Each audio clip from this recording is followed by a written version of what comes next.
ಮಿತ್ರರೇ ನಮಸ್ಕಾರ. ನಾವಿವತ್ತು ಅಮೆರಿಕ ಯಾಕೆ ಭಾರತದ ಮೇಲೆ ಪದೇ ಪದೇ ದ್ವೇಷ ಕಾರ್ತಾ ಇದೆ ಅನ್ನುವಂಥದ್ದನ್ನ ನೋಡೋಣ. ಮತ್ತು ಎರಡನೆಯದಾಗಿ ಅಮೆರಿಕ ಭಾರತದಲ್ಲಿ ಹೇಗೆ ಭಾರತೀಯ ಗೌರ್ಮೆಂಟ್ ವಿರುದ್ಧ ಎತ್ಕಟ್ಟೋದಕ್ಕೆ ಪ್ರಯತ್ನ ಪಡ್ತಾ ಇದೆ ಅನ್ನುವಂಥದ್ದು ಕೂಡ ನೋಡೋಣ. ಮಿತ್ರರೇ, ಅಮೆರಿಕದ ಡೊನಾಲ್ಡ್ ಟ್ರಂಪಿನ ಟ್ರೇಡ್ ಅಡ್ವೈಸರ್ ಆದಂತಹ ಪೀಟರ್ ನೊವ್ಯಾರೋ ಒಂದು ಮಾತನ್ನ ಹೇಳ್ತಾನೆ. ಅದೇನಂತ ಹೇಳಿದ್ರೆ, ಭಾರತೀಯರು ಒಂದು ಅರ್ಥ ಮಾಡ್ಕೋಬೇಕು, ಏನು ಅಂತ ಹೇಳಿದ್ರೆ ಈ ಯುಕ್ರೇನ್ ವಾರಿನಲ್ಲಿ ಪ್ರಾಫಿಟ್ ಮಾಡ್ತಾ ಇರೋದು ಬ್ರಾಹ್ಮಣರು ಅಂತ ಹೇಳ್ಬಿಟ್ಟು. ಮಿತ್ರರೇ, ಎಲ್ಲಿಯ ಯುಕ್ರೇನ್ ವಾರು, ಎಲ್ಲಿಯ ಭಾರತ, ಎಲ್ಲಿಯ ಬ್ರಾಹ್ಮಣರು, ಎಲ್ಲಿ ಪ್ರಾಫಿಟ್ ಮಾಡ್ತಾ ಇದಾರೆ ಅವರು? ಮಿತ್ರರೇ, ಯಾವುದೇ ದೇಶದ ಒಬ್ಬ ಅಧ್ಯಕ್ಷ ಇನ್ನೊಬ್ಬ ದೇಶಕ್ಕೆ ಕಮ್ಯುನಿಕೇಟ್ ಮಾಡ್ಬೇಕಂದ್ರೆ ಯಾವತ್ತೂ ಅಧ್ಯಕ್ಷರನ್ನ ಅಡ್ರೆಸ್ ಮಾಡಿ ಮಾತಾಡ್ತಾನೆ ಹೊರತು ಆ ದೇಶದ ಜನತೆ ಅಲ್ಲ. ಇಲ್ಲಿ ನೋಡೋದಾಯ್ತು ಅಂತ ಹೇಳಿದ್ರೆ, ಪೀಟರ್ ನೊವ್ಯಾರೋ ಡೈರೆಕ್ಟ್ ಆಗಿ ಇಂಡಿಯನ್ ಗೌರ್ಮೆಂಟ್ ಹೇಳ್ತಿಲ್ಲ, ಆತ ಡೈರೆಕ್ಟ್ ಆಗಿ ಇಂಡಿಯನ್ ಹೇಳ್ತಾ ಇದ್ದಾನೆ. ಇದರ ಅರ್ಥ ಏನಂತ ಹೇಳಿದ್ರೆ, ಇಂಡಿಯನ್ ಗೌರ್ಮೆಂಟ್ ಮಾತು ಕೇಳ್ತಿಲ್ಲ, ಭಾರತೀಯರಲ್ಲಿ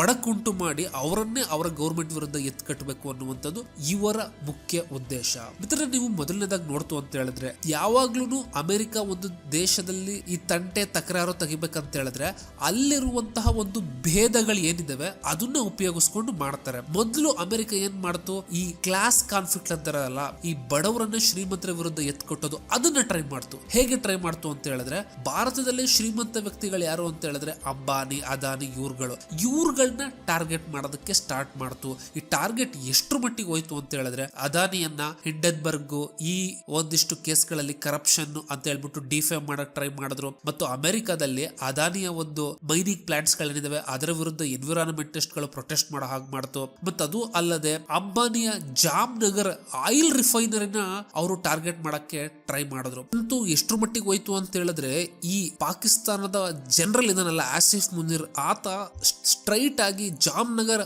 ರಿಫೈನರಿಯನ್ನ ಉಡಾಯಿಸುವಂತಹ ಮಾತುಗಳನ್ನ ಆಡ್ತಾ ಇದ್ದಾನೆ. ಇದಕ್ಕೆಲ್ಲ ಕುಮ್ಮಕ್ಕು ಅಮೆರಿಕಾದೇನೆ. ಮಿತ್ರರೇ, ಯಾವುದೇ ಒಂದು ದೇಶ, ಎಸ್ಪೆಷಲಿ ನಮ್ಮ ಭಾರತದ್ದು almost mixed economy, but capitalism ಕಡೆ ವಾಳ್ತಾ ಇದೆ. ಯಾವುದೇ ಒಂದು ದೇಶದ ಆರ್ಥಿಕತೆಯ ಫೇಸ್ ಆ ದೇಶದ ಬಿಸ್ನೆಸ್ ಮೆನ್ ಗಳಾಗಿರ್ತಾರೆ. ನಮ್ಮ ದೇಶದಲ್ಲಂತೂ ಅದಾನಿ, ಅಂಬಾನಿ ಇವ್ರುಗಳು ಫೇಸ್ ಆಗಿದ್ದಾರೆ. ಇವ್ರನ್ನ ಟಾರ್ಗೆಟ್ ಮಾಡಿದ್ರೆ ಭಾರತದ ಆರ್ಥಿಕತೆನೇ ಟಾರ್ಗೆಟ್ ಮಾಡೋದಕ್ಕೆ ಆಲ್ಮೋಸ್ಟ್ ಈಕ್ವಲ್ ಆಗಿರುತ್ತೆ. ಆದ್ರಿಂದ ಮೊದಲು ಈ ಭಾರತೀಯರಲ್ಲಿ, ಈ ಅದರಲ್ಲೂ ಎಸ್ಪೆಷಲಿ ಈ ಬಡವರಲ್ಲಿ, ಈ ಅಂಬಾನಿ, ಅದಾನಿ ಮುಂತಾದ ಶ್ರೀಮಂತರುಗಳ ನಡುವೆ ಒಡಕುಂಟು ಮಾಡಿ ಭಾರತೀಯರಲ್ಲಿ ಕಾನ್ಫ್ಲಿಕ್ಟ್ ಮಾಡೋದಕ್ಕೆ ಟ್ರೈ ಮಾಡಿದ್ರು. ಮಿತ್ರರೇ, ಇನ್ನು ಎರಡನೆಯದು ಅಮೆರಿಕ ಮಾಡ್ತಿರೋದೇನಂತ ಹೇಳಿದ್ರೆ, ಈ ಕ್ಲಾಸ್ ಅಂತೂ ವರ್ಕ್ ಆಗ್ಲಿಲ್ಲ, ಕ್ಯಾಸ್ಟ್ ಕಾನ್ಫ್ಲಿಕ್ಟ್ ನ ಸ್ಟಾರ್ಟ್ ಮಾಡೋಣ, ಕ್ಯಾಸ್ಟ್ ಜಗಳಗಳನ್ನ ಸ್ಟಾರ್ಟ್ ಮಾಡೋಣ ಅಂತ ಹೇಳಿ ಬ್ರಾಹ್ಮಣರು ಈ ಒಂದು ರಷ್ಯಾದ ತೈಲದಿಂದ ಪ್ರಾಫಿಟ್ ಮಾಡ್ಕೋತಾ ಇದ್ದಾರೆ at the cost of Indian people ಅಂತ ಹೇಳ್ಬಿಟ್ಟು ಹೇಳಕ್ ಸ್ಟಾರ್ಟ್ ಮಾಡ್ತಾ ಇದೆ. ಅಮೆರಿಕ ಇಷ್ಟು ಕೆಳಮಟ್ಟಿಗೆ ಡೈರೆಕ್ಟ್ ಆಗಿ ಅಟ್ಯಾಕ್ ಮಾಡುವಂತಹ ಮಟ್ಟಿಗೆ ಇಳಿದಿದೆ ಅಂತ ಹೇಳಿದ್ರೆ,